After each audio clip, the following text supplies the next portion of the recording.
Hello students, hope you are all doing good. In the yesterday's class, we discussed about different types of solutions. We have actually discussed about mixtures. There are two types of mixtures, homogeneous mixture and a heterogeneous mixture. Today we shall discuss various topics about solutions. Now, you know that solution involves two things. One is solute, other one is solvent. Solute plus solvent gives rise to solution. Solute is a material which is present in lesser quantity. Solvent is the material which is present in more quantity. Solute plus solvent will give you solution. This solution is a homogeneous mixture in which the solute particles cannot be separated by filtration. We will see some of the properties of solutions.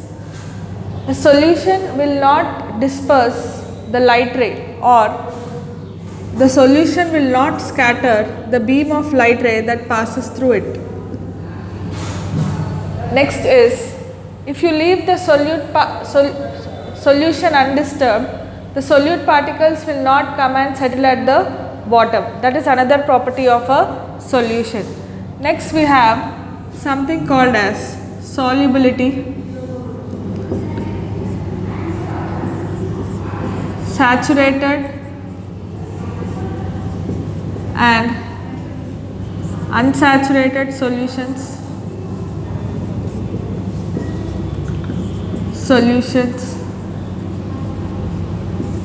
dilute and concentrated solution. Expressing the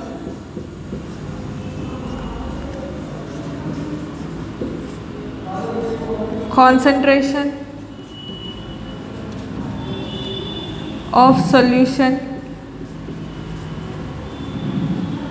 Then fifth one is factors affecting solubility of solution.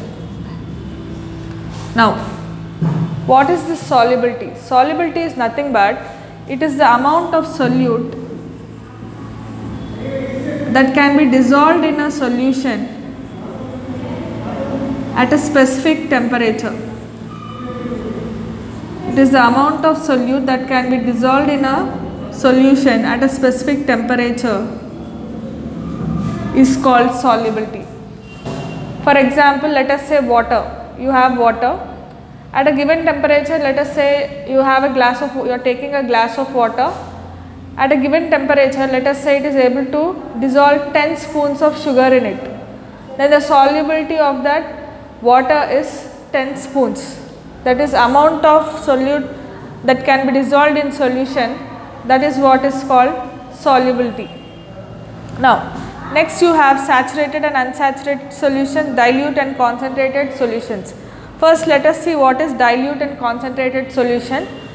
Suppose you are taking a glass 50 ml water, take two glasses in which you take 50 ml of water in each of the glass.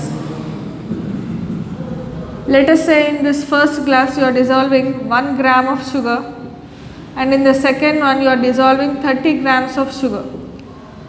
So the first solution is called dilute solution and the next second solution is called concentrated solution. In a dilute solution the amount of solute is very less, whereas in the concentrated solution the amount of solute is more. So that is the difference between a dilute and a concentrated solution. Next you have saturated and unsaturated solutions. What is this saturated and unsaturated solutions? Let us say you are taking a glass of water, let us say you are taking 50 ml of water in it. First add 1 spoon of sugar and stir it. What happens? The sugar dissolves in it. Keep on adding the sugar till it cannot dissolve any amount of sugar. Let us say I have added 30 spoons of sugar in this. Now for the 31st spoon, let us say the sugar is unable to dissolve the water is unable to dissolve the sugar anymore, then such a solution is called saturated solution.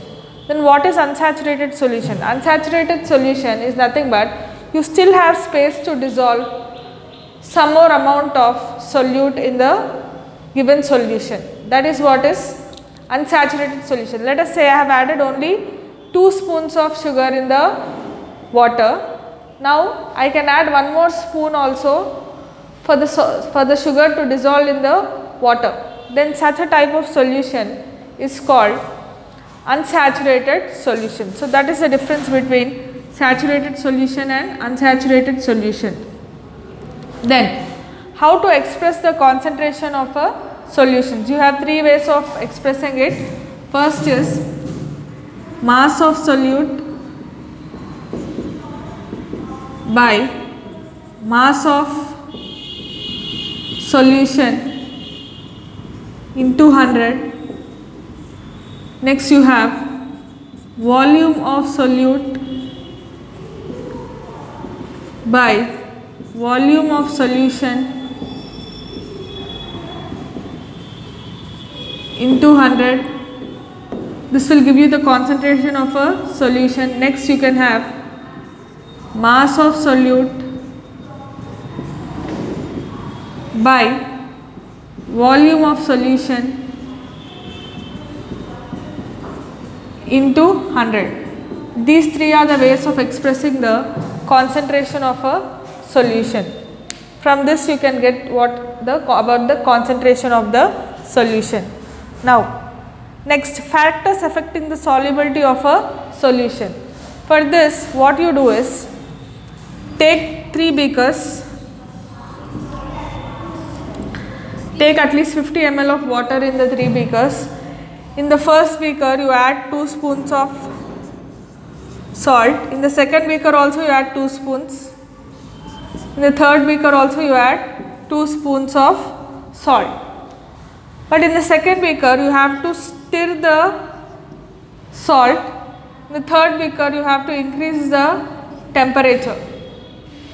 Okay, what do you observe? You observe that the rate of solubility increases in the case of stirring as well as in the case where you have increased the temperature. So this shows that solubility depends upon size of particles. Instead of adding the salt, the fine salt, you can add crystal salt. So you observe that solubility decreases, the rate of solubility decreases if you are adding the crystal salt, because it takes much more time to dissolve. So it depends. So the solubility depends upon size of particles. Next is the temperature. If you increase the temperature, the solubility increases. Next is stirring. If you are stirring it more, the solubility increases. Now what you can do is, for a saturated solution, if you heat the saturated solution for some more time, what happens is the sugar that is left undissolved, that will also begin to dissolve. This shows that the solubility can be increased by increasing the temperature.